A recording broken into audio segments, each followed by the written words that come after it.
На Абаза ТВ время новостей. В студии Рустам Зантария. Здравствуйте. Сегодня в выпуске.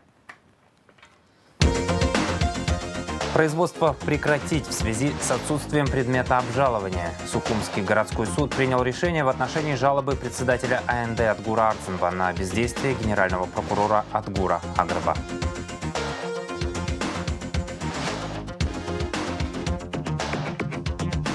Цель – показывать Абхазию через общечеловеческие мотивы.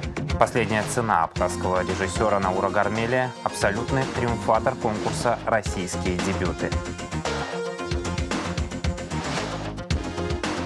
По следам научных изысканий Владислава Ардзинба, группа студентов, магистрантов и аспирантов исторического факультета АГУ находится на учебно-исследовательской практике в Турции. Начнем выпуск с публичной полемики между председателем Абхазского народного движения Атгуром Ардзинба и генпрокурором республики Атгуром Агрба, которой предшествовало решение Сухумского городского суда от 29 марта. О последнем заседании и решении Сухумского горсуда в отношении жалобы председателя Абхазского народного движения Атгура Ардзинба на бездействие генпрокурора Атгура Агрба по проведению проверки закупки материалов для ремонта высоковольтной линии Ачгуара расскажет Элеонора Гилаян. Заявленный на прошлом судебном заседании следователь Генпрокуратуры Инар Амичба на заседание суда не явился. Вместо этого он прислал письмо, в котором рассказал, какие именно действия проводит прокуратура в рамках проверки. Такой ответ не устроил сторону истца. Атгур Ардзинба заявил, что считает это неуважением в первую очередь к суду, так как пригласить на очередное заседание следователя было решением суда. В том письме, которое вы зачитали, там не было никакой причины. То есть он просто сказал, что не считаю возможным прийти, не посчитал нужным сюда прийти, а непосредственно к нему у нас есть вопросы. Те материалы, которые они предоставили, они не являются информативными. То есть они не говорят о том, что есть ли какие-то материалы процессуальной проверки и общенадзорной проверки. Все материалы должны быть открыты, здесь никакой секретности нет. И если бы были бы предоставлены материалы, нам бы, в принципе, этот Амич бы здесь, может, и не был бы нужен. Но опять они эти материалы не предоставляют. Поэтому мы исходим из того, что вот из того решения, которое вами было принято в прошлый раз, господин Амичба должен сюда явиться и должен дать нам ответы на наши вопросы. Тем не менее, судом был объявлен перерыв, чтобы истец смог ознакомиться с информацией от следователя Амичба. После перерыва Атгур Ардзинба сообщил, что часть информации и так уже известна, правда, не благодаря прокуратуре. Так он показал результаты проверки контрольной палаты. Почему прокуратура это и прячет? Потому что здесь только по заключению контрольной палаты, вот здесь есть таблица, сравнительная таблица, которую они давали, они оценивали сумму, здесь около 52 миллионов. Из 52 миллионов контрольная палата Республики Абхазия сделала заключение, что только там на 13 миллионов рублей есть несоответствие ценам. Потом также они говорят о том, что контрольная палата говорит о том, что нет понимания, почему были отвергнуты и не воспользовались предложениями других компаний на поставку этого оборудования. Вот здесь перечисляются АО «Северсталь», «Канаты» и другие, там ООО «Инкаб» и другие компании. То есть нет оснований, почему была выбрана именно эта компания-поставщик, потому что очень вопросов много. И это свидетельствует о том, что качество проводимой проверки и процессуальные, общенадзорные вызывают большие сомнения. Было бы неплохо, мне кажется, для того, чтобы принимать и вам окончательное решение.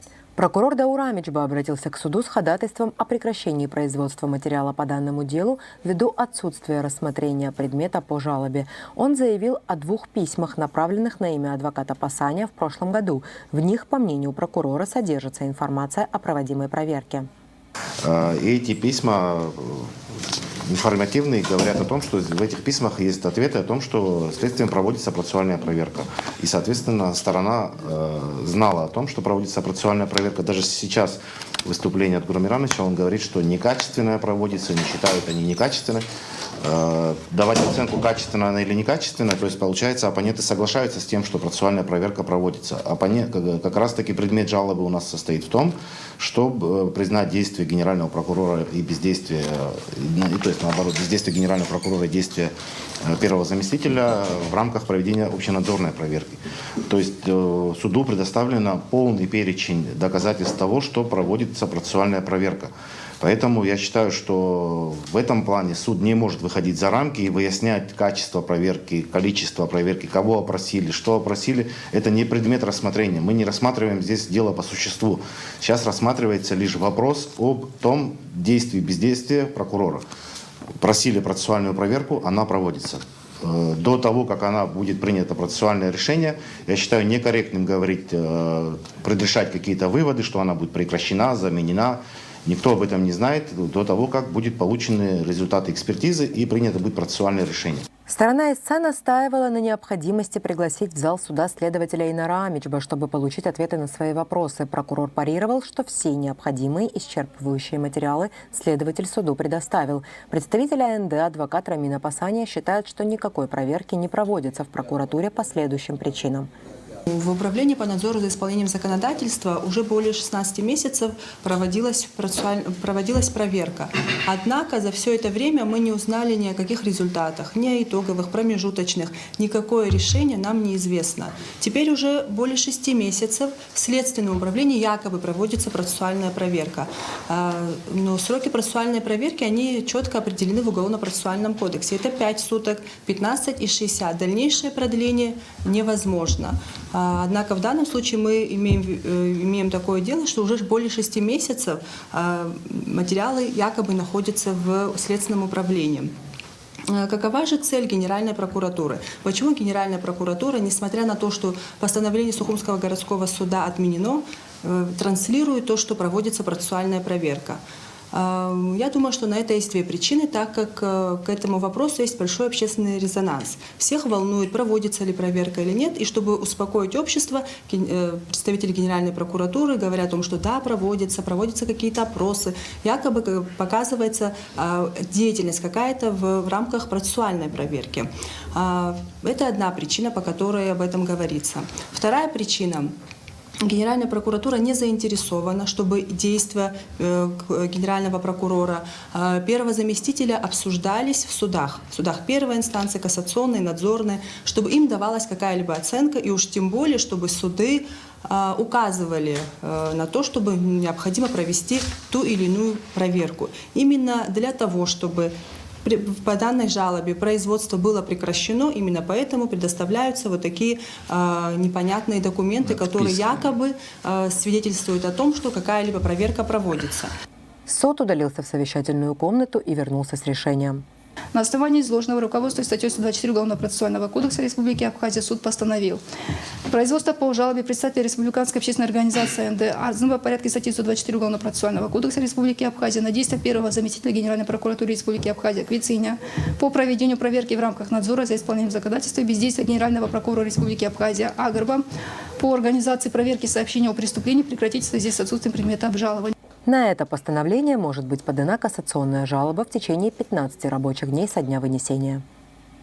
Элеонора Гилаян, Инала Гухава, Абаза ТВ. 30 марта было опубликовано заявление Генеральной прокуратуры республики, в котором, в частности, отмечается: 29 марта в Сухумском городском суде завершилось рассмотрение жалобы председателя АНД Арзенба на имеющееся, по его мнению, бездействие генерального прокурора Агрба по проведению проверки закупки материалов для ремонта высоковольтной линии Ачгуара. Вышеуказанным постановлением суда по ходатайству представителя Генпрокуратуры производство по жалобе было прекращено. Распространяемая в некоторых телеграм-каналах новость о том, что имеется решение суда, признавшее бездействие Генпрокурора по проведению вышеуказанной проверки, является ложной. В настоящее время нет ни одного судебного решения по производству данной проверки, которым были бы признаны действия бездействия руководства Генеральной прокуратуры незаконными или неверными. Призываем всех не распространять заведомо ложные сведения в СМИ.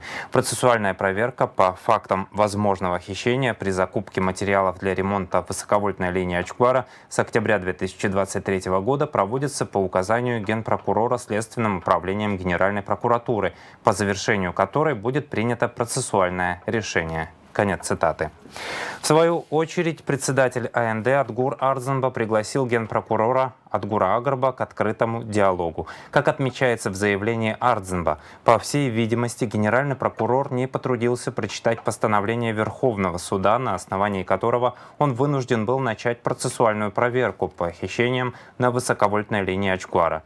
Именно такой вывод напрашивается из последнего заявления Генпрокуратуры, в связи с чем приглашаю генерального прокурора к открытому диалогу на площадке АГТРК в любое удобное для него время. Обсудим этот и другую массу накопившихся к Генпрокурору вопросов. Конец цитаты.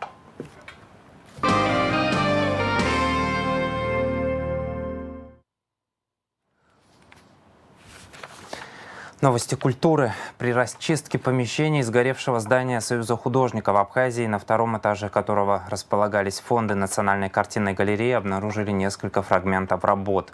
Об этом рассказал журналистам директор Национальной картинной галереи Сурам Сакания. Сегодняшний день, если можно сказать, то относительно удачный. До этого мы находили керамические работы Валентины Измайловны Фохмал, небольшие маленькие фигурки. Вазу находили Вячеслава Фохмала, декоративную вазу. Вот сегодня самая знаковая работа Валентины Измайловны Фохмал, наездница так называемая. Это во многих выставках в СССР и за рубежом бывало. Это знаково. Почему? Потому что она узнаваемая на самом деле. Значит, сегодня мы обнаружили рядом с входом, где оно и стояло. Вот. Дальше поиск привели к тому, что там, где стояли работы Чачпа Червашидзе, каким-то образом они обвалились и друг друга. Стекла, конечно, расплавились, но сохранились энное количество работ, в том числе портрет мадемуазель Биссон. Да, она фрагментарна, да, она обожженная, обгоревшая, но и тем не менее работа узнаваемая. И также, значит, женщина в красной шапочке и ряд еще работ связано с театральными стенами. Чему мы безмерно рады. Может быть, еще что-нибудь найдем, мы вас поставим в известность. Кроме того, как отметил Сакания, летом в Абхазию приедут реставраторы, которые умеют работать с рисунками на бумаге. Они помогут спасти работы Александра Чачпа-Шервашидзе, которые были найдены во время разбора завалов в сгоревшем здании Союза художников. Дворец принца Альденбургского в Гагре могут сдать в аренду. Переговоры об этом ведут с российским инвестором, рассказал «Спутник» начальник Госуправления историко-культурного наследия Абхазии Гарик Сангулия. Главные условия – соблюдение законодательства республики. Пока мы не убедимся в том, что будет соблюдено наше законодательство, никаких соглашений подписано не будет, уточнил Сангулия. В договоре предусмотрят открытие исторического музея во дворце с возможностью проведения экскурсий.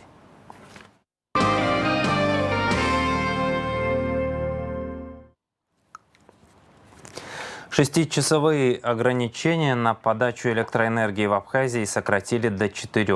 С 0 часов 1 апреля введенные ранее ограничения на поставку электроэнергии сокращаются и вводится новый график. Об этом сообщает РУП «Черноморэнерго». Новый график вы можете видеть сейчас на своих экранах, а также на ресурсах «Черноморэнерго». Аппарат уполномоченного по правам ребенка в республике и Общественный совет при аппарате уполномоченного выражают свою обеспокоенность в связи с участившимися ограничениями электроэнергии, влияющими на образовательный процесс в школах и детских садах республики. Мы понимаем, что энергетическая ситуация в стране сложная, и отключение электроэнергии по графикам РУП «Черноморэнерго» являются вынужденной мерой. Однако, учитывая, что до конца учебного года осталось всего 3 месяца, мы предлагаем руководству страны обратить внимание на негативные последствия, которые ограничения подачи электроэнергии оказывают на детей, и рассмотреть возможность пересмотра графика отключений, отмечается в частности в обращении.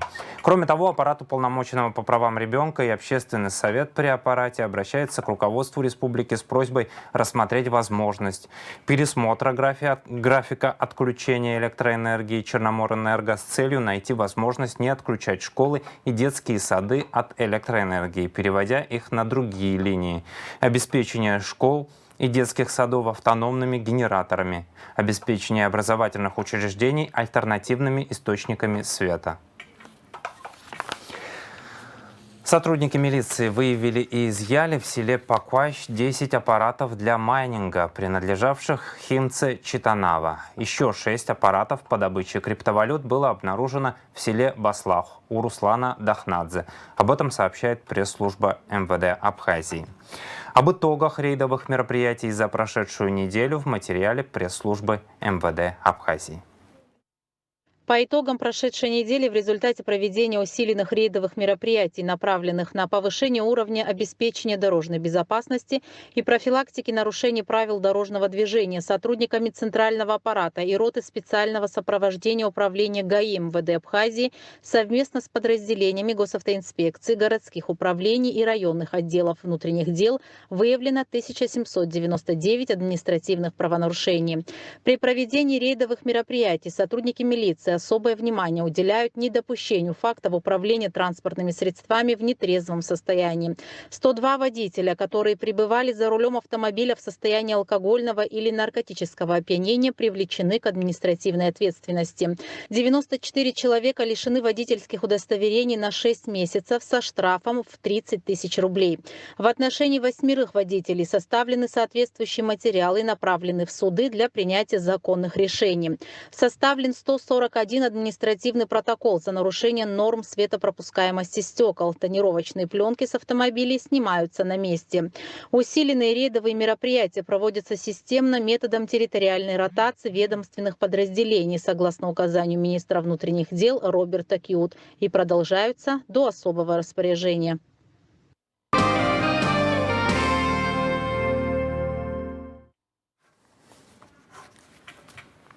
В селе Лдза Гагарского района идет строительство Дома культуры и школьной столовой с актовым залом.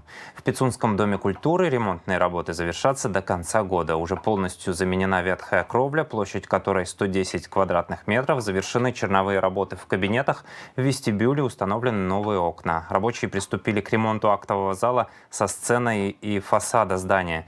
Представитель подрядной организации Тимурас Чкотуа рассказал, что объект планируется сдать к концу этого года.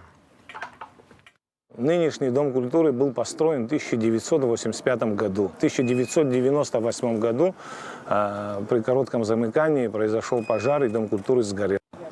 В 2022 году на встрече с активом села глава района взял инициативу на себя и решили построить новый Дом культуры. В конце 2023 года начались строительные работы, и, как мы видим, до сегодняшнего дня они продолжаются. На этом участке в селе Лдза мы проводим капитально-строительные работы по возведению здания новый Дом культуры. Общей площадью 863 квадратных метра. Да, пока идут, то есть уже первый этап пройден, то есть планировку прошли, фундамент залили, и идем уже ко второму этапу процесса уже, то есть цоколь, площадка сама. Работы ведутся 1,5 месяца. Вот как вы видите, на первом этаже планируется столовая для детей, а на втором этаже актовый зал. Но столовую мы, конечно, ждали очень давно и просили, чтобы оказали помощь. Ну, государству не было, видимо, еще возможности. Вот сейчас есть возможность, наверное, и нас услышали.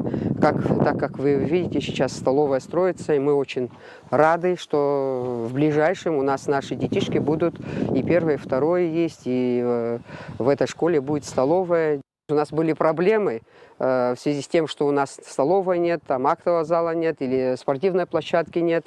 И вот это все играет, конечно, на рост контингента. Надеемся, что у нас в лучшую сторону все пойдет. У нас сейчас 110 учащиеся. Туризм и рейтинги. Абхазия вошла в топ-5 стран, в которых россияне забронировали летние турпутевки. В рейтинге республика опередила Египет, Объединенные Арабские Эмираты и Таиланд. Первое место по спросу на летний отдых у Турции. Это не только самое востребованное направление, но и самое дорогое. Средний чек составляет 275 тысяч рублей. В прошлом году он был 222 тысячи. Отдых подорожал и в Абхазии. Средний чек вырос со 101 тысячи рублей до 138 тысяч, сообщает РИА Новости. Министерство туризма Абхазии постоянно мониторит интернет-пространство на наличие мошеннических сайтов, предлагающих поддельные путевки в республику. Был выявлен еще один мошеннический сайт. Министерство просит гостей республики быть более бдительными и сверять информацию с официальными данными Министерства туризма Республики Абхазия в разделе «Реестр объектов размещения на территории Республики Абхазия». Тонну контрабандного абхазского вина изъяли на границе с Россией, сообщает Федеральная таможенная служба. Водитель минивэна пытался вывезти из республики 800 бутылок красного и белого вина, которое, по его словам, закупил для личных целей. Таможенную декларацию он не оформлял, контрабандный алкоголь изъят, возбуждено уголовное дело. На основании оперативной информации, поступившей из службы в городе Сочи, у ФСБ России по Красноярскому краю, сотрудники таможенного поста МАП «Адлер» задержали автомобиль ГАЗ-2217, прибывший из Республики Абхазия. При таможенном досмотре в салоне автомобиля было обнаружено большое количество алкогольной продукции абхазских марок. Гражданин пытался без документов провести около тонны абхазского вина заводского производства на сумму более 500 тысяч рублей. Алкогольная продукция изъята. Возбуждено уголовное дело по части 1 статьи 200.2 Уголовного кодекса Российской Федерации.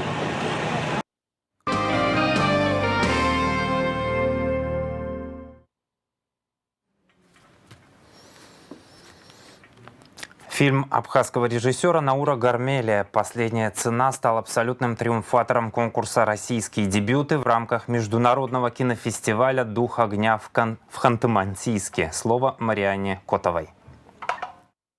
Помимо того, что фильм Наура Гармелия «Последняя цена» стал лучшим полнометражным фильмом российского производства на конкурсе «Российские дебюты» в рамках международного кинофестиваля «Дух огня», он получил еще 3 награды за лучшую музыку, операторскую работу и приз зрительских симпатий «Цветы таежной надежды». По словам режиссера, жюри оценило прежде всего искренность, с которой рассказана история. Я понимал, что понятно, что там достичь какого-то сверхвысокого уровня, возможно, не получилось, но мы сделали качественное кино, и я был честен, насколько это можно было. И поэтому, мне кажется, просто из-за честности авторской. «Последняя цена» – полнометражная кинокартина, снятая Науром по его же сценарию, который он написал в 2017 году. Он уже был отмечен наградой в 2021 году под названием «Ореховая лихорадка». Этот сценарий стал лучшим в номинации «Восхождение» конкурса Русского пенцентра. Как говорит Наур, писался сценарий легко и быстро. Ну, я достаточно быстро написал, потому что я придумал про что, а как бы написать это уже мне проще, если изначально все придумать, про что и зачем ты рассказываешь, то написать не так сложно. Я примерно написал там за 1,5 месяца, это еще в 2017 году. Потом там через 2 года я к нему вернулся и уже провел какую-то редакторскую работу, наверное, там какие-то сцены добавил, что-то убавил. Но в целом история сохранилась вот в таком первоначальном виде, в котором я там за месяц ее написал. Фильм «Последняя цена» снят киностудией «Ленфильм», а грант на его создание выделил российский Минкульт. Победа на фестивале «Дух огня», по словам Наура, очень важна, так как сам фестиваль престижный. Его президентом уже 2-й год становится знаменитый Эмир Кустурица. И все те награды, что получил фильм, наверняка подстегнут интерес к нему, к режиссеру, и, возможно, это облегчит поиски финансов на производство следующего фильма. Понимая, что этот фестиваль достаточно высокого качества, хотелось на него попасть.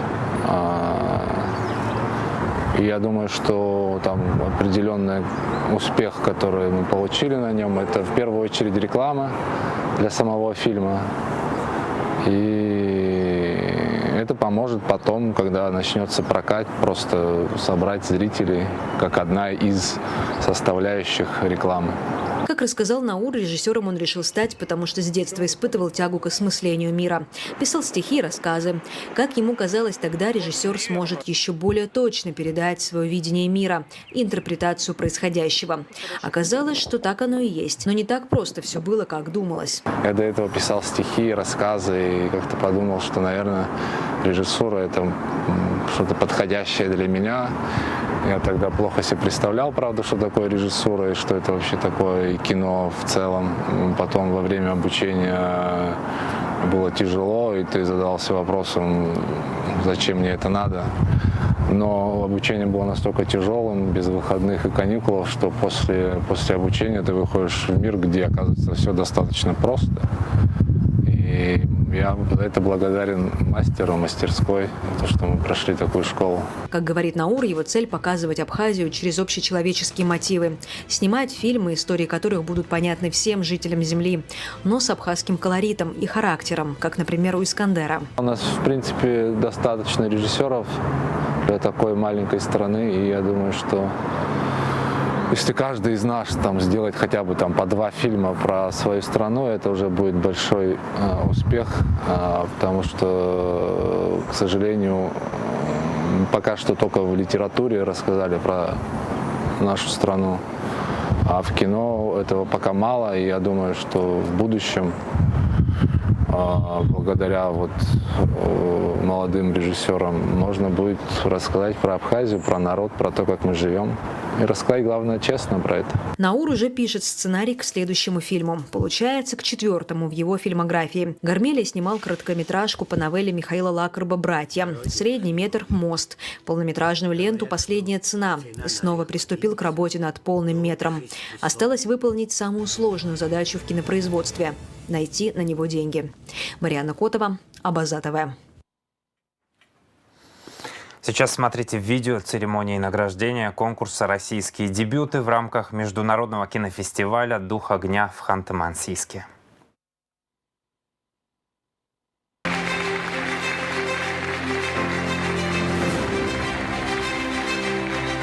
«Золотая тайга» имени Сергея Соловьева за лучший отечественный дебютный фильм присужден работе режиссера Наура Гармелия «Последняя цена».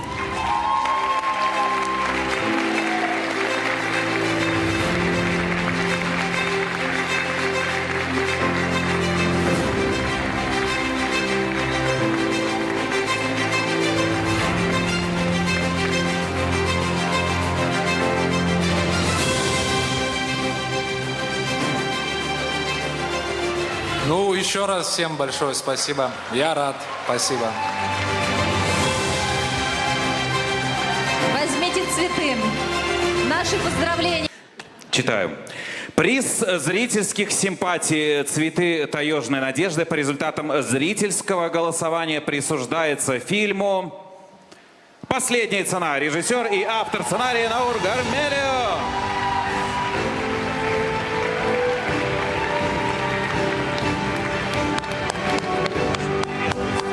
Точно у вас будет перевес, посмотрите.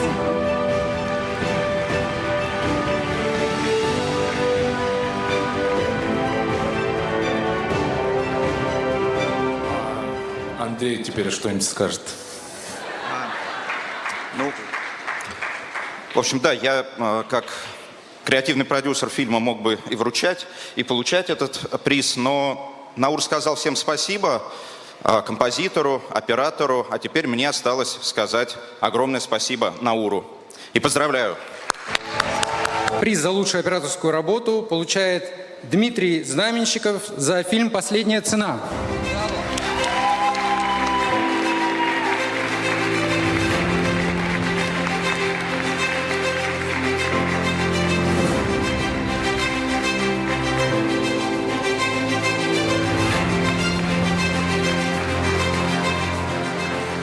Это очки. Ну, Дима, тоже тебе спасибо. Спасибо киностудии «Ленфильм».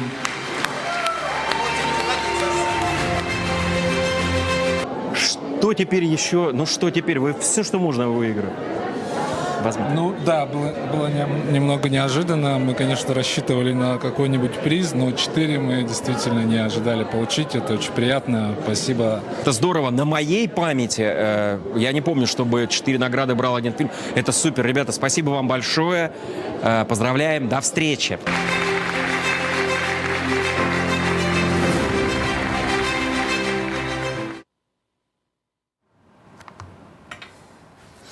6 по 9 апреля в Москве пройдут традиционные большие гастроли Государственного русского театра драмы имени Фазиля Искандера. Русдрам – единственный русскоязычный театр в Абхазии. За 4 дня будут показаны 6 лучших спектаклей по произведениям абхазской, русской и зарубежной литературы, среди которых «Кровавая свадьба Лорки» и «Софичка Искандера». Показ приурочены к юбилею писателя. Группа студентов, магистрантов и аспирантов исторического факультета АГУ находится в Турции на учебно-исследовательской практике по следам научных изысканий Владислава Арзенба.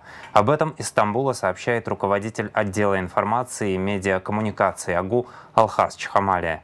Смотрите его видеоматериал после выпуска новостей.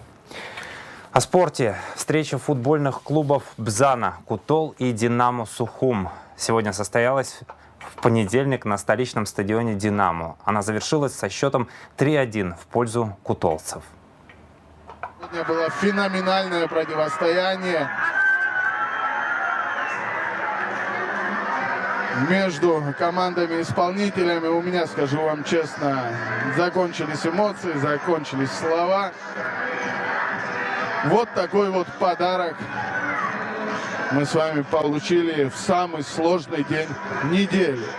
Понедельник оказался прекрасным. Во всяком случае, завершился он выше всяких похвал.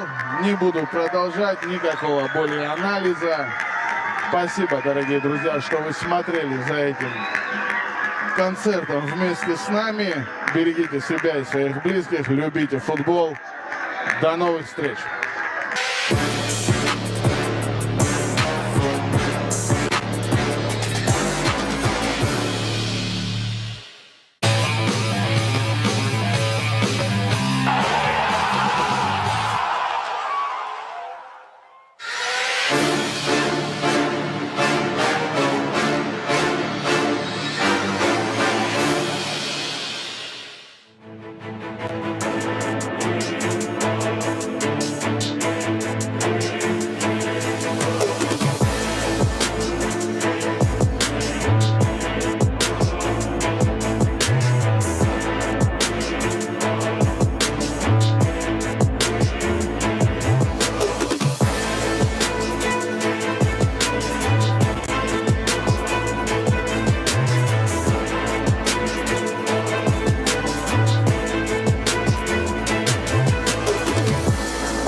Итак, Бзана Динамо 3-2. Отметим, что Абаза ТВ – официальный информационный партнер Федерации футбола Абхазии. Мы транслируем все игры чемпионата 2024 года, а также все международные матчи с участием сборной Абхазии по футболу. Сейчас о погоде.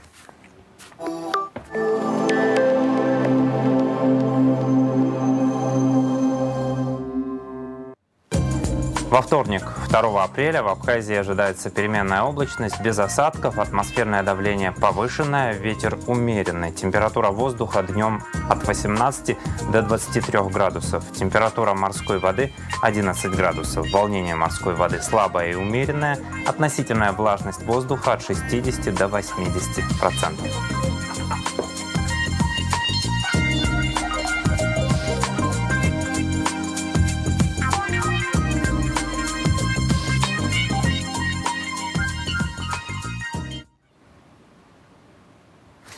На этом пока все. Следите за развитием событий вместе с нами. До новых встреч в эфире.